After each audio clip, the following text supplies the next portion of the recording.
Assalamualaikum warahmatullahi wabarakatuh. Alhamdulillahirabbil alamin wa bihi nasta'inu ala umurid dunya waddin. Assalatu wassalamu ala asrofil anbiya wal mursalin wa ala alihi wa sahbihi ajma'in, amma ba'd. Hadratal muhtaramin akhinal kiram, beliau Bapak Kiai Sahli, Kiai Muhammad Sahli, yang kami hormati, beliau Bapak Kiai yang hadir, belum tahu namanya, Bang Ronald beserta keluarga, serta sahabat-sahabat dari Ahbabur Rasul. Tak ketinggalan Bang Rajib yang alhamdulillah berkesempatan hadir, ibu-ibu semua, hadirin wal hadirat yang saya hormati, yang saya banggakan, yang dimuliakan Allah. Puji syukur kehadirat Allah Subhanahu wa taala. Salawat salam keharibaan junjungan kita, beliau Nabi Agung Muhammad sallallahu alaihi wasallam. Hadirin wal hadirat yang kami hormati, tadi saya merasakan Pak Yai Sahli cepat nih ya ngaji. Padahal ibu-ibu ini masih nak mau ngaji dak, Bu? Minta yang panjang apa yang pendek, Bu? Panjang. Minta yang panjang Mbak Sahli. Tapi Pak Sahli tadi kasih yang pendek. Tak apa-apa, yang penting barokah ya, Bu.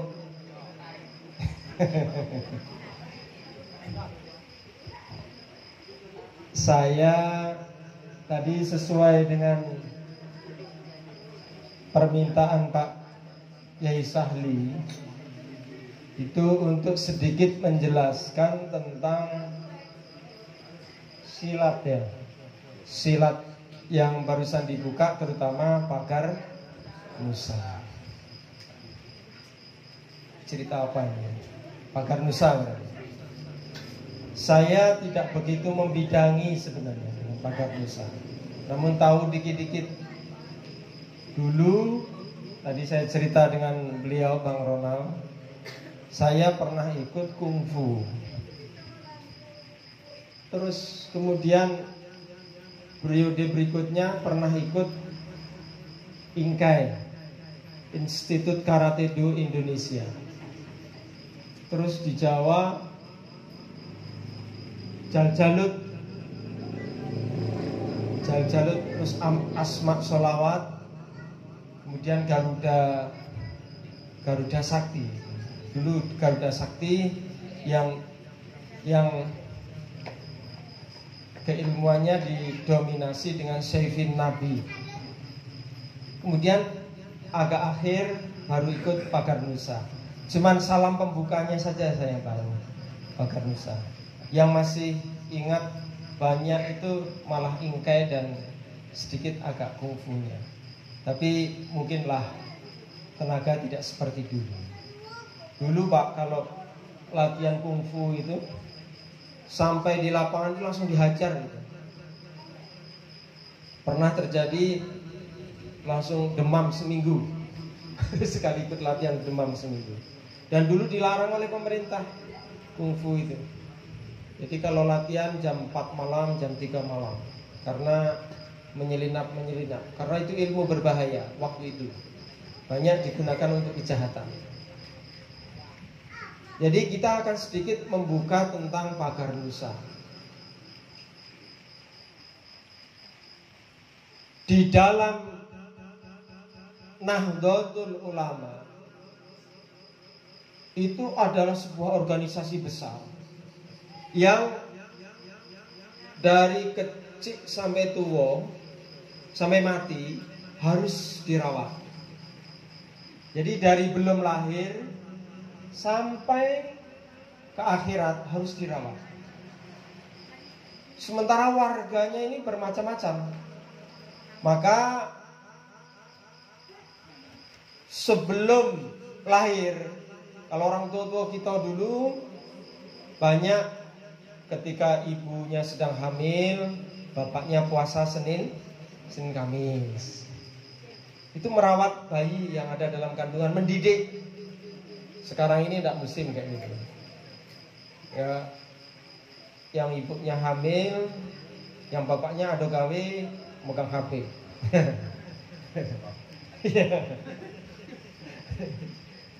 Nah itu, dia perang dengan apa? Game online ya. Orang dulu begitu nampak istri hamil langsung dididik, bapaknya mendidik si jabang bayi calon ruh, yaitu dengan game online, dengan banyak puasa Senin Kamis. Ibunya baca Al-Quran, sehingga getaran-getaran Al-Quran sudah mulai dimasukkan ke dalam otak si calon jabang bayi ini, calon bayi. Itu kalau dalam ilmu bedah otak, anak itu selalu nyambung dengan orang tuanya, selalu nyambung walaupun masih di dalam kandungan. Kalau abang-abang ini melihat ada orang diajak ngomong tidak nyambung, diajak senyum sulit, itu pertanda. Menurut ilmu bedah otak, itu pertanda dulu waktu ibunya hamil pasti dia pas ada masalah. Entah bapaknya selingkuh dalam itu, ya, mudah hati. Entah ibunya lagi banyak hutang.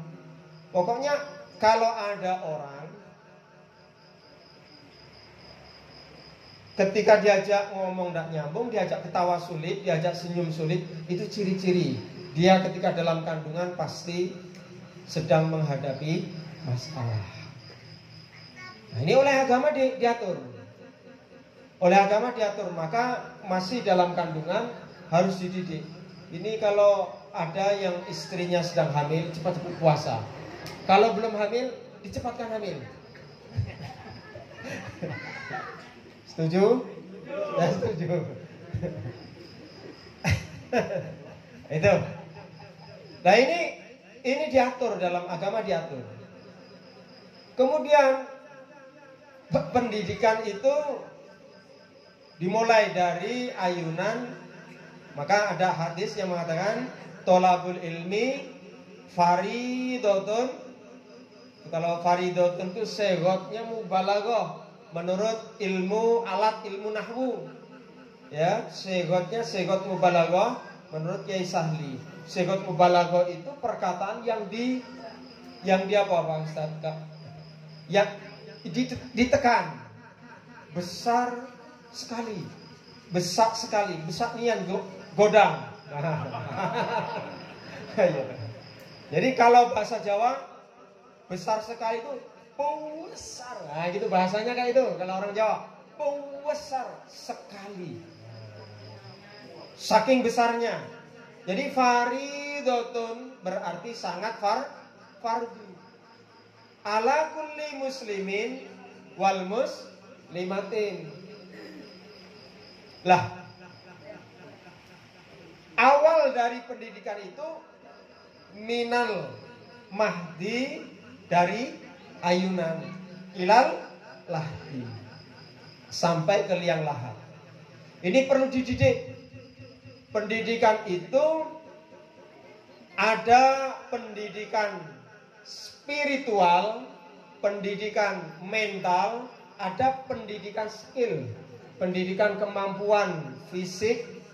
Maka ada salah satu hadis Rasulullah yang menganjurkan agar anak-anak kita dilatih memanah. Sebenarnya maknanya luas, tapi oleh orang yang tidak paham diletterlekan, dipersempit maknanya. Memanah itu maksudnya adalah latihan konsentrasi. Dalam ilmu memanah Itu kalau orang mau memanah sesuatu, itu pandangan harus tepat ke sana. Tidak boleh meleset. Kalau meleset, tidak akan kena. Pandangan itu harus tepat, tidak boleh keganggu. Jadi ditarik panah itu, busur panah itu, kita seolah-olah sudah sampai ke sasaran. Itu ilmu manah. Ini dalam arti di dalam agama Rasulullah menganjurkan agar anak kita sudah berlatih fokus, konsentrasi. Di situ akan kena. Itu memanah. Nah ini, nanti memanah, berenang, ya kan? Gitu.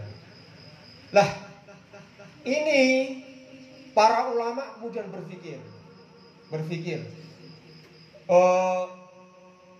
umat Islam ini banyak, jenisnya banyak, ya, orangnya banyak dari berbagai macam suku, adat, istiadat. Yang mana setiap adat, setiap wilayah itu biasanya ada olah kanuragan masing-masing. Kalau ada di daerah Padang, ya itu ada namanya silat apa? Harimau. Kalau nanti di Jawa Barat ada Cimande, ada Cikarat, ya, Cibaduyut, dan lain-lain lah banyak. Kalau nanti di Jawa sana ada silat yang lain-lain lagi. Lah, ini para ulama berpikir, ini kalau tidak dirangkum, ini bahaya. Yang silat harimau merasa paling silat, paling benar. Yang Cimande merasa paling benar. Maka disatukanlah ini oleh para ulama, berpikir, berkumpul, menemukan suatu gagasan bahwasanya seluruh kemampuan budaya, adat istiadat harus disatukan yang sifatnya menuju pada olah kanuragan. Termuncullah yang bernama Gasmi, gerakan aksi silat Islam, ya, Gasmi, Muslimin Indonesia. Muncul Gasmi, bajunya merah. Yang mencetuskan adalah beliau Hadratus Syekh Kiai Haji Maksum Jauhari, Gus Maksum terkenalnya. Yang belakang itu, itu Gus Maksum, Abdullah Maksum Jauhari. Itu rambutnya panjang, beliau ahli riyadhah, sehingga ketika beliau itu ketika dalam kondisi menghadapi musuh, tapi menghadapi musuh bukan menghadapi istri, ya. Kalau menghadapi musuh, rambut beliau ini kalau dikibaskan menjadi api. Kalau dikibaskan menjadi api. Dan ini banyak disaksikan. Tadi kita sudah melihat tampilan pencaksilat. Tampilan yang kita lihat tadi itu, kalau di Jawa Timur tidak laku itu. Tidak laku. Pencaksilat pagar Nusa kalau bertanding itu harus di atas panggung ukuran 2x2 sepanjang 8 meter. Jadi kalau kalah jatuh, tak jadi apa. Itu baru pesilat betul. Namanya tarung bebas. Jadi yang disebut sering pencak dor. Nah, itu. Tarung bebas itu pencak dor. Itu 8 meter.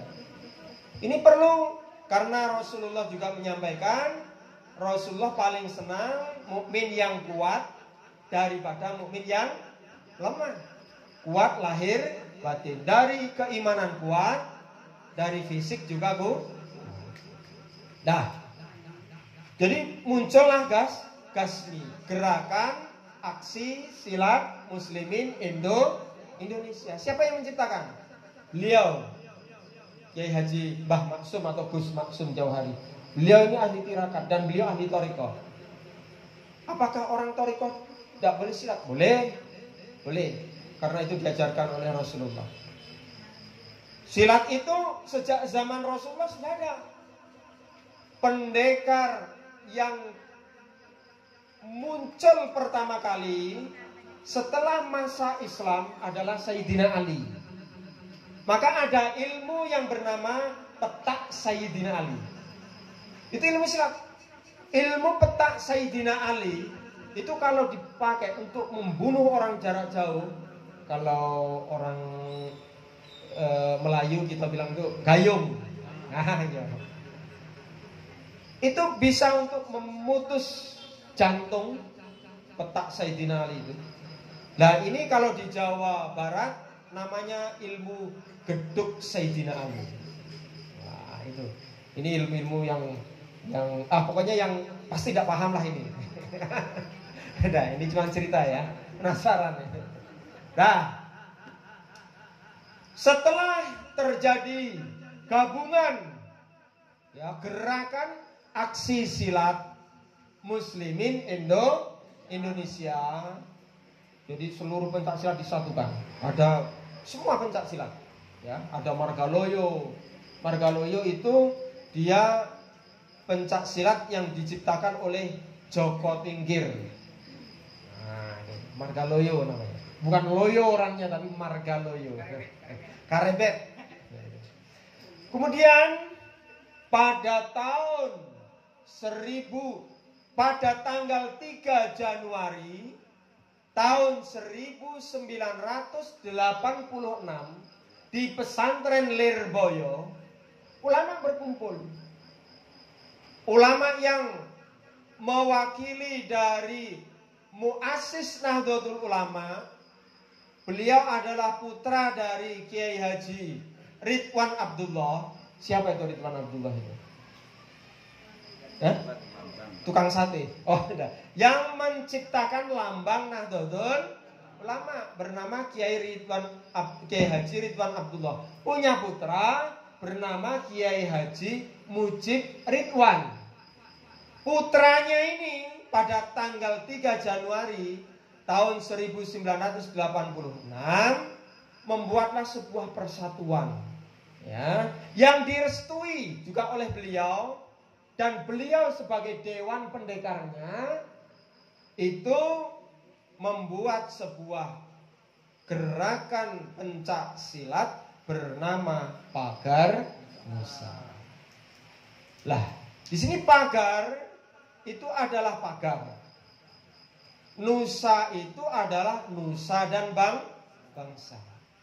Filosofi di dalam bahasa mengandung makna nusa itu adalah NU dan bangsa. Jadi pencak silat pagar nusa yaitu pencak silat pagar NU dan bangsa. Maka yang dipagari oleh pencak silat ini bukan NU saja, tetapi bangsa. Di dalam bangsa banyak suku. Di dalam bangsa banyak agama. Di dalam bangsa banyak ras. Maka ketika ada pagar nusa menjaga gereja, bukan gerejanya yang dijaga, tapi bangsa. Supaya apa? Supaya terjadi baldatun thayyibatun warabun ghafur. Negara yang tentram, gemah ripah loh jinawi. Kan enggak tahu nih, jelas enggak tahu nih. Ya, negara yang tentram, aman dan damai.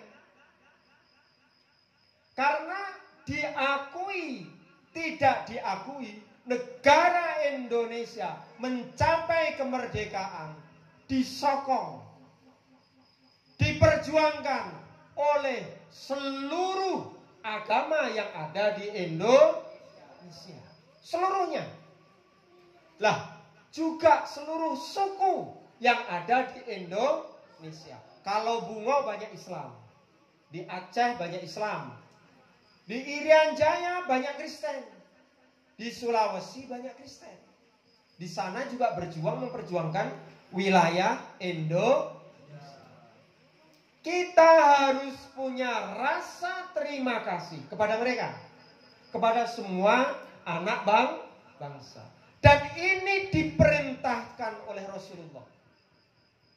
Kata Rasulullah dalam hadis sahih, man lam yashkurid nas lam yashkurillah. Orang yang tidak punya rasa terima kasih terhadap sesama manusia. Nas, di situ nas, bukan muslim. Bukan man lam yashkuril muslim, enggak begitu, enggak. Tapi man lam yashkurin nas. Nas itu jamak, heterogen. Manusia. Kalau ketemu dengan orang Irian Jaya, manusia enggak itu? Manusia. Agamanya beda dengan kita, manusia enggak? Manusia. Barang siapa? Man barang siapa? Lam yashkurin nas, yang tidak ada rasa terima kasih terhadap sesama manusia.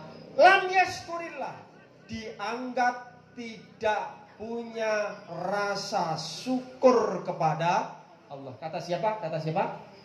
Nabi. Jadi terhadap sesama manusia kita harus berterima kasih. Rasulullah sendiri pernah, ada sahabat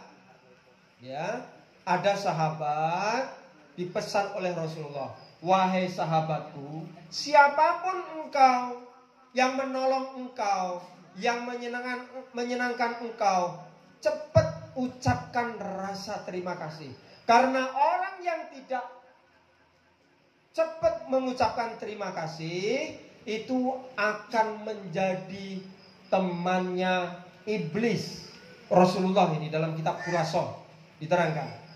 Pernah suatu ketika ada salah satu sahabat ditolong oleh iblis. Karena iblis ini menginginkan agar manusia tersebut menjadi temannya, maka setelah menolong, iblis langsung pergi. Biar tidak sempat mengucapkan terima kasih. Jadi orang yang tidak punya rasa syukur diancam oleh Allah.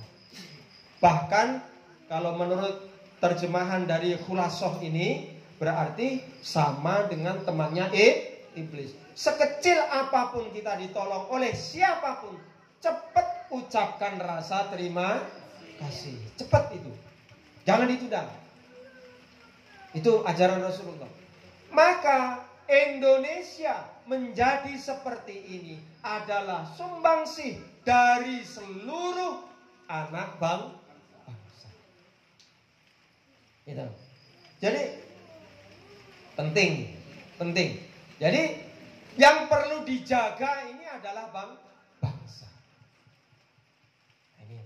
Maka NU membuat sebuah gerakan pemuda militan bernama Pagar Nusa. Jadi itu dituntun oleh para kiai. Jadi kalau seandainya nanti melihat ada NU membela terhadap seseorang yang itu bukan sama dengan agamanya, agama kita, berarti dia membela, bukan membela agamanya, tapi membela bangsa, sesama anak bangsa. Dah. Kita lanjutkan Pagar Nusa ya. Lah Pagar Nusa ini dulu pada tahun 1000 dulu sudah ada itu wacana mau dibuat Pagar Nusa itu sudah ada. Dulu cuman masih dalam ANO, namanya ANO. ANO itu Ansoru Nahdlatul Ulama. Ini kemudian menjadi Ansor. Nah, di dalam Ansor ada pencak silat. Lah kemudian Pagar Nusa ini setelah dibuat terdaftarlah dalam IPSI, Ikatan Pencak Silat Indonesia. Nah ini adalah generasi kita. Kemudian Pagar Nusa kesetaraannya itu sama dengan Ansor. Bukan Banser. Ya, bukan Banser. Jadi Pagar Nusa itu setara dengan Ansor. Dia sama-sama membela, membentengi ulama. Jadi Pagar Nusa itu harus dikatakan kiai. Lah, Di dalam pembagian tugas, pagar nusa itu yang mendampingi kanan kiri kiai. Jadi kalau kiai kemana-mana itu kanan kirinya adalah pagar nusa. Nah itu pas pampres. Ya. Kalau TNI-nya baru sini. Ya. Jadi kalau Banser itu menjaga kiai depan belakang. Banser itu depan belakang. Serangan dari belakang Banser, serangan dari depan Banser, serangan dari kanan kiri pagar nusa. Jadi nanti posisinya itu begitu. Cuman ya kondisional, namun secara etikanya seperti itu. Lah pertanyaannya, dekat mana yang depan belakang dengan yang kanan kiri? Kanan kiri. Jadi pagar nusa itu lebih dekat dengan kiai. Itulah cerita sedikit tentang pagar nusa. Kalau lambang nanti ini tidak waktunya saya cerita lambang. Lambang itu kalau diterangkan filosofinya dalam juga itu lambangnya itu. Kemudian pada tahun berikutnya sekitar tahun 90-an, jadi yang mendirikan pagar nusa itu beliau Gus Maksum. Cuman yang menjadi pengurus NU waktu itu adalah Kiai Haji Mujib Ridwan. Tahun berapa tadi? 86. Tanggal 3 Januari. Kemudian dulu belum masih gabungan, belum ada paket. Bukan paket internet ya. Ya, kemudian pada tahun 90-an diolah, bertemulah Kiai Suharbilah, Profesor Dr. Kiai Haji Suharbilah, ya. Kemudian beliau Mbah Yai Maksum berkumpul dengan Abah Latif waktu itu, membuatlah pelajaran pencak silat secara tertib. Mulai dari SD ada pelajarannya. Jadi pencak silat di dalam pagar nusa itu SD, ada paket SD, paket SMP, ada paket SLTA mahasiswa. Itu. Sabuknya, ya, bannya itu putih, kuning, merah, coklat, hijau. Nah itu. Jadi itu yang tertinggi hijau pelatih. Jadi itu. Lah sekarang pesilat. Silat itu adanya cuman di Indonesia. Dan Indonesia yang dimaksud adalah negara yang tergabung dalam Nusantara, termasuk Malaysia, Singapura waktu itu ya. Lah, silat itu apa? Kita kan nggak tahu ini silat itu apa. Silat itu nangkis, enggak juga. Yang kalau nangkis itu bela diri. Silat itu bahasa Arab. Jadi orang yang memberi nama silat ini dulu adalah ulama. Silat itu dari kata silah. Ya, silah artinya menyambung. Silaturahim. Jadi dulu kanuragan itu oleh para pendahulu kita digunakan untuk menyambung silaturahim. Dulu orang itu kalau mau datang ke suatu tempat itu ada penyambung silaturahimnya dulu, pencak dulu. Kalau di Padang itu pernah saya lihat itu, ya. Nah, itu. Ada pencaknya dulu. Kalau dulu di kerajaan orang kalau mau bertamu pasti ditarung dulu. Tapi cuman untuk menyambung. Maka dinamakan silat. Sampai hari ini. Jadi pencak silat itu bukan untuk memecah belah.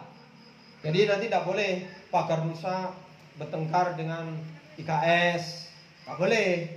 Karena itu adalah silat, penyambung. Silaturahim. Silah. Jadi pencak silat itu adalah ajaran untuk menyambung tali silaturahim. Ya. Belum nanti kalau saya ceritakan tentang mengapa harus ada pencak silat. Karena dulu kita dilawan oleh musuh Belanda. Maka dulu ada apa namanya tari-tari. Itu sebenarnya alat untuk perang. Alat untuk perang. Cuman kita tidak tahu. Hari ini tidak pernah diajarkan oleh orang tua kita. Itu sebenarnya untuk perang. Seperti kalau ada di Jawa itu reok Ponorogo, ya kan? Itu alat untuk perang. Untuk membohongi musuh, untuk mengelabuhi musuh. Contoh ini, contoh. Satu saja saya contohkan. Itu emblek kalau bahasa Pak Ustaz Sahli, apa kalau sini apa namanya? Kuda kepang. Itu adalah alat untuk mengatur strategi. Kuda lumping. Itu alat untuk mengatur strategi. Dulu pada tahun 1925 ketika NU akan berdiri pada tanggal 31 Januari, menginjak pada tahun 31 Januari 1926, Belanda sudah tahu kalau di Indonesia akan muncul organisasi yang didukung oleh tokoh masyarakat, yaitu ulama. Sehingga saat itu seluruh perkumpulan dilarang. Tidak boleh. Ada perkumpulan tidak boleh. Karena dikhawatirkan akan menyusun kekuatan.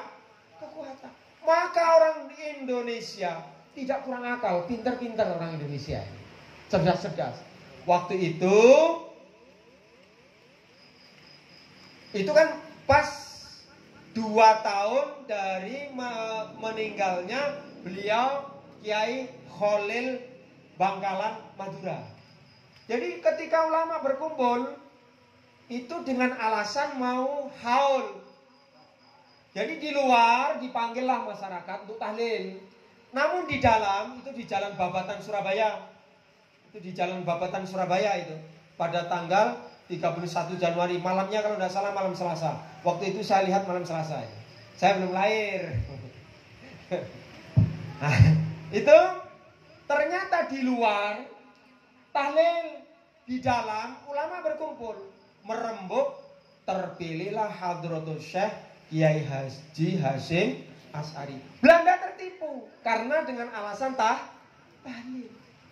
Lah, pada periode berikutnya untuk menyusun kekuatan dibuatlah seni. Orang Belanda itu paling senang sekali kalau nengok orang perempuan Indonesia joget. Orang Belanda itu paling senang. Maka dibuatlah sebuah tontonan. Padahal di tengah-tengah para penabuh gamelan itu, musik itu saling berembuk. Besok kita nyerang dari mana? Itu para penabuh itu, besok kita nyerang dari mana? Sambil nabuh itu. Belanda kan tidak tahu. Kalau rapat ditangkap itu. Maka dibuatlah seni. Besok nabuh dari mana? Siapa besok yang mengomando? Ini saling mentukar informasi. Orang Belanda taunya nonton.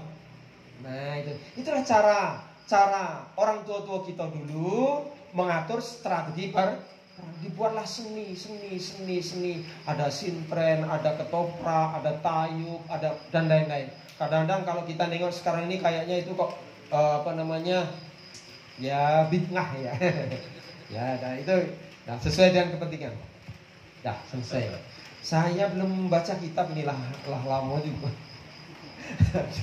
Dah lah itu selesai ya. Nanti pencak silat kapan-kapan dibahas lagi. Sekarang saya akan membahas tentang sholawat. Sholawat dikit deh. Akan saya ambil, ini saya ambil dari kitab yang dinukil, yang disusun oleh beliau Imam Fakhruddin Ar-Razi. Bukan Buya Ar-Razi ya. Imam Fakhruddin Ar-Razi. Nah, di sini diterangkan untuk menambah sholawat. Karena jangan sampai tidak menerangkan sholawat. Kecintaan kita kepada Rasulullah. Suatu ketika saya pernah ditanya orang begini, Pak Ustadz, Allah itu sekarang sedang apa katanya. Itu ditanya saya. Wah, siapa yang tahu? Siapa yang tahu Allah sekarang sedang apa? Tidak ada yang tahu kan? Saya pikir-pikir, ketemulah ayat. Kebetulan. Saya bilang, Allah hari ini sedang sholawat. Saya bilang gitu. Allah sedang sholawat. Dalilnya mana? Innallaha wa malaikatahu yusalluna 'alan nabi. Ya ayyuhalladzina amanu sallu alaihi wa sallimu taslima. Innallaha, sesungguhnya Allah, wa malaikatahu, dan malaikat-malaikat Allah, yusalluna 'alan nabi, semua berselawat kepada Nabi. Pas dah? Pas ya? Berarti apa kerjaan Allah setiap hari? Bersolawat. Kalau ada orang membid'ahkan solawat, berarti membid'ahkan siapa? Nah, jelas ya. Jadi tidak usah ragu. Nah, itu solawat. Nah, kalau disambung ya ayyuhalladzina amanu, itu terlalu panjang. Yang jelas sudah tahu lah. Sekarang saya akan baca. Di dalam keterangan beliau, Syekh Imam Fakhruddin Ar-Razi mengatakan begini. Ma min syahsin qara'a maulidan Nabi sallallahu alaihi wasallam ala milhin au birrin au syai'in akhar minal ma'kulat illa dhaharat fihil barakah. Tidak ada seseorang yang membaca Maulidun Nabi. Maulidun Nabi, maulid itu kelahiran Nabi adalah Nabi. Berarti membaca sejarah. Tidak ada seorang pun yang membaca sejarah Nabi. Kemudian alamilhin, setelah itu ditiupkan ke garam. Garam ditiup. Ya, ditiupkan alamilhin. Au birrin, atau gandum, au syai'in akhar minal ma'kulat, atau sesuatu yang lain yang bisa dimakan. Jadi kalau nanti ada beras, ditiupkan ke beras. Kalau ada mie ayam, ditiupkan ke mie ayam. Kalau ada semangkok, ditiupkan ke semangkok. Au syai'in akhar minal ma'kulat illa dhaharat fihil barakat, kecuali dia akan mengeluarkan berkah. Jadi kalau ingin garamnya, makanannya mengeluarkan berkah, itu dibacakan apa? Maulidun Nabi. Barokah itu apa? Ya? Ziyadatul khair. Al barokatu huwa ziyadatul khair. Berkah itu semakin tambah baik, tambah baik, tambah baik. Kalau diminum, dimakan orang sakit, semakin sembuh, semakin sembuh, semakin sembuh. Diminum orang yang hatinya kotor, semakin bersih, semakin bersih, semakin bersih. Diminum oleh orang yang berdagang, insya Allah dagangannya semakin berkah, semakin berkah, semakin berkah.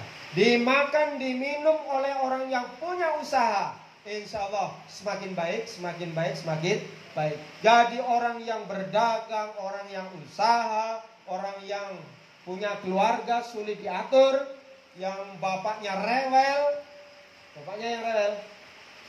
ini kasih makan makanan yang di situ dibacakan sholat, insya Allah rewelnya akan sembuh. Yang rewel biasanya bapak-bapak apa ibu-ibu?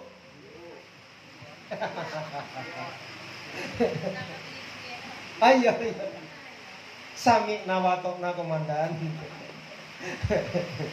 Nah, paham ya? Ini cuman sayang ini tidak ada tadi air yang dibacakan sholawat. Nah, besok lagi ada itu aqua yang di depan. Kata siapa? Kata Syekh Imam Fakhruddin Ar-Razi tadi gitu. Terus, saya lanjutkan. Silahkan. Yang ingin mendapatkan berkah dari sholawat, bawa air ketika sholawat.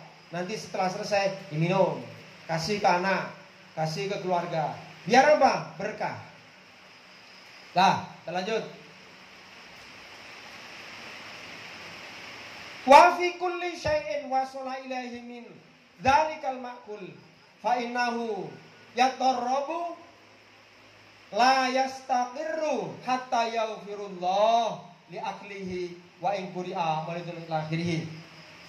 Kemudian orang yang meminum minuman yang sudah dibacakan sholawat, diampunkan dosanya. Jadi seandainya di sini ya baca sholawat, istrinya kan belum tentu ikut, ya, anaknya belum tentu ikut, orang tuanya belum tentu ikut. bawakan air sampai rumah, kasihkan. Di sini diterangkan insya Allah walaupun tidak ikut sholawat tapi ikut minum air sholawat diampunkan dosanya. Manusia itu menjadi kosa kolbuhu, menjadi keras hatinya karena banyak dosa. Jadi insya Allah anak yang sulit diatur, istri yang apa Pak Ustaz? Yang sulit diatur, ya. Itu kalau sering-sering dikasih minum air sholawat, insya Allah jinak. Ditiup kepalanya, dibalas nanti. Ya, jadi perlu Pak Ustadz, kami itulah nyuruh anak istri minum air sholawat. Sudah 3 kali, tapi tidak juga istri itu nurut, tidak juga anak itu nurut. Ya karena saking banyaknya kotor, maka harus terus istiqomah. Nah, itu barokah sholat. Nah, maka sebaiknya ini bisa itu bawa air itu. Yang pingin. Gimana Pak Ustadz? Kalau biar nurut nak begini lagi, jangan. Tidak direkomendasikan untuk itu. Boleh berbini lagi kalau kiainya sudah.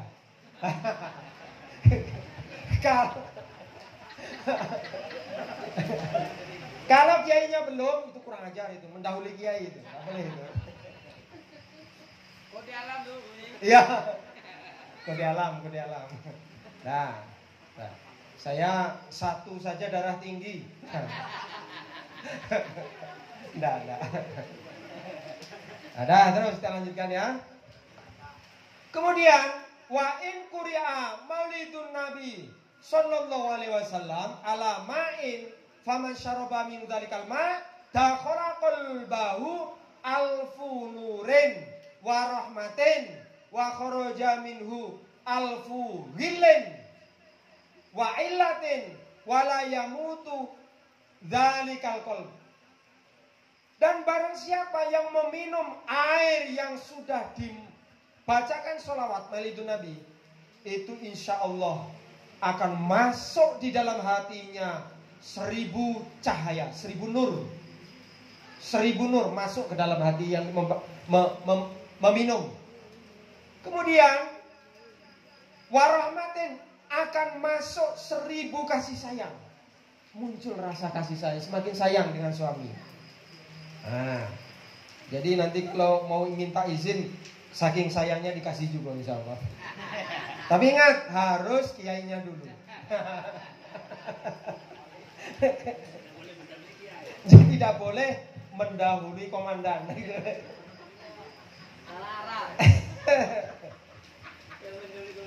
Salah arah. Ustaz Sahli belum. Wa kharaja minhu alfu ghillin, dan akan keluar dari hatinya penyebab kematian hati. Hati itu kadang mati. Hati yang mati itu hati yang bagaimana?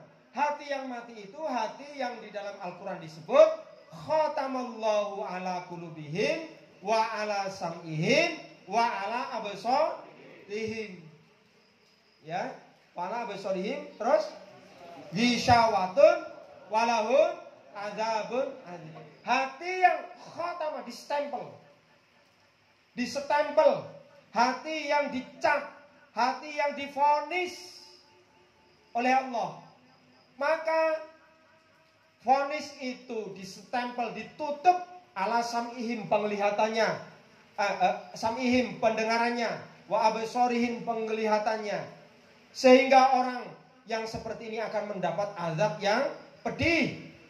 Sebagaimana dalam Al-Quran, sawaun alaihim a'anzartahum am lam tunzirhum fahum la yu'minun.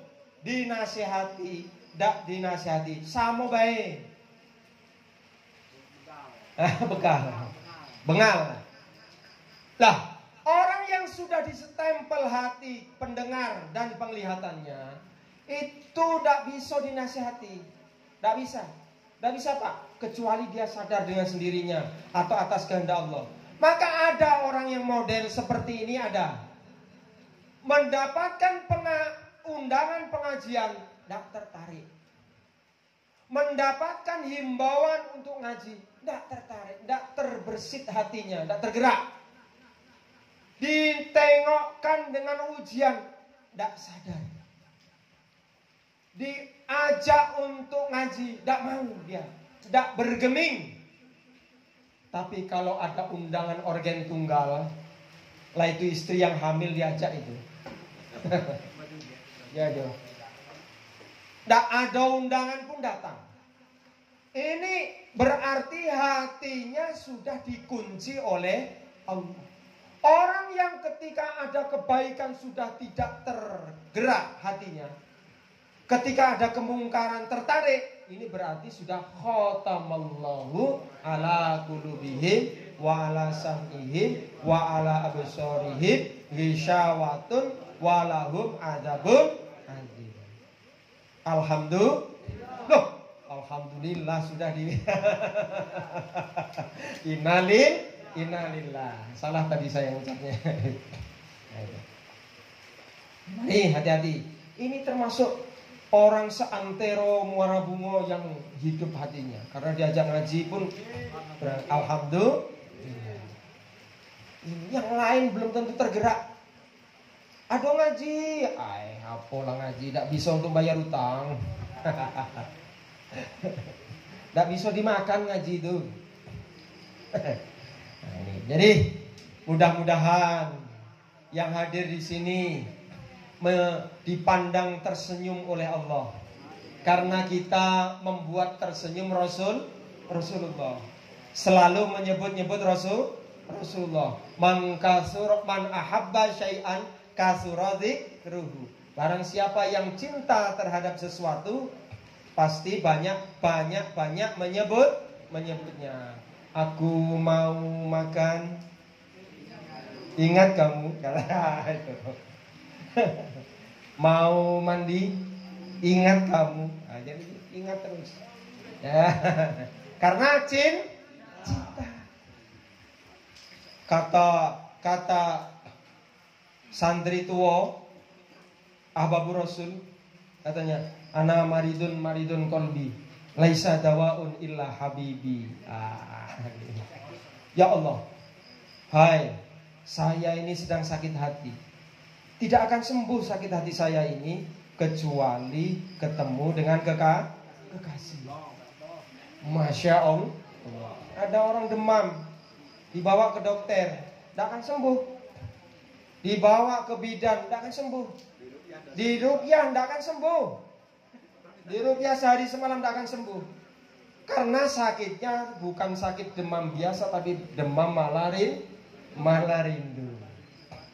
Nah ini, tidak bisa. Angel. Jadi, mari kita buktikan kecintaan kita kepada Rasulullah. Mudah-mudahan kita dipandang oleh Rasulullah dengan pandangan senyum. Amin. Karena membuat tersenyum Rasulullah, maka Allah pun ikut tersenyum. Karena menyenangkan Rasulullah berarti menyenangkan Allah. Ayatnya, Qul in kuntum tuhibbunallaha fattabi'uni yuhibbukumullahu wa yaghfir lakum dzunubakum wallahu ghafurur rahim. Ketika engkau cinta kepada Allah, ikuti Rasulullah.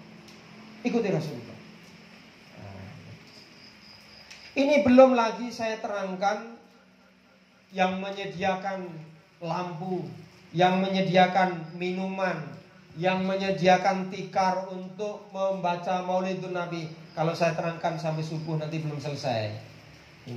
Ini ada pahala tersendiri, ya.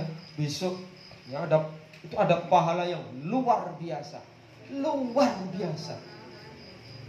Sampai di dalam kitab Tanbihul Ghafilin itu diterangkan.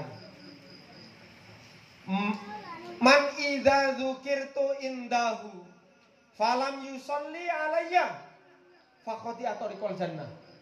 Barang siapa yang ketika disebut namaku kemudian tidak disambut dengan sallallahu alaihi wasallam. Jadi ketika disebut nama Nabi Muhammad disambut sallallahu alaihi wasallam. Faqad atorikol jannah, maka akan salah masuk surga. Kalau salah masuk surga berarti masuk neraka.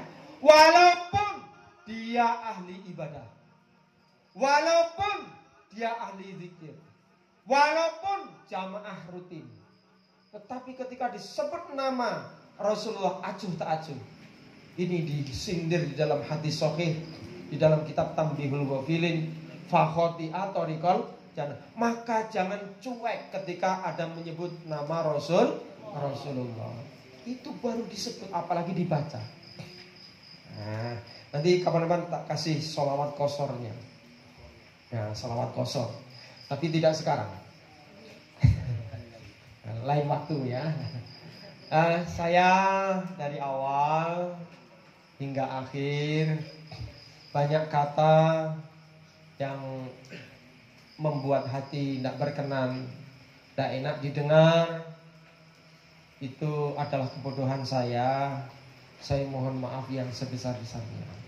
Kalau ada yang benar, itu adalah kebenaran Allah yang disampaikan oleh Rasulullah, disampaikan lagi kepada para guru, sehingga kepada saya orang yang terbodoh ini, mudah-mudahan bermanfaat untuk kita semua.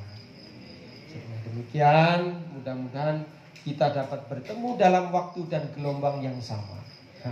Kayak radio. Doa biar Pak Ustaz Sahlina. Doanya agak panjang ya. Dibatasi. Doa ini adalah doa yang insya Allah makbul, yang diwariskan oleh Imam An-Nawawi. Barang siapa yang membaca doa ini, insya Allah iblis tidak akan mampu mengganggu. Binatang melata tidak akan mampu mengganggu. Ini bukti. Saya sering buktikan. Itu lipan itu. Lipan itu kan kalau nyengat, masya Allah. Itu saya pernah itu. Lipan tuh naik ke kaki. Cuman saya elakkan gitu. Mati langsung gitu. Nah, ini saking ampuhnya doa. Tapi bukan untuk ampuh-ampuhan ya. Yang jelas hari ini kita memohon restu kepada para aulia, sehingga kita memasrahkan semua halnya kepada Allah Subhanahu wa ta'ala. Agak panjang, mohon bersabar yang diaminkan. Pokoknya diaminkan. Ini mas-mas, saudara-saudara semua, ndak capek-capek ngarang doa. Saya yang baca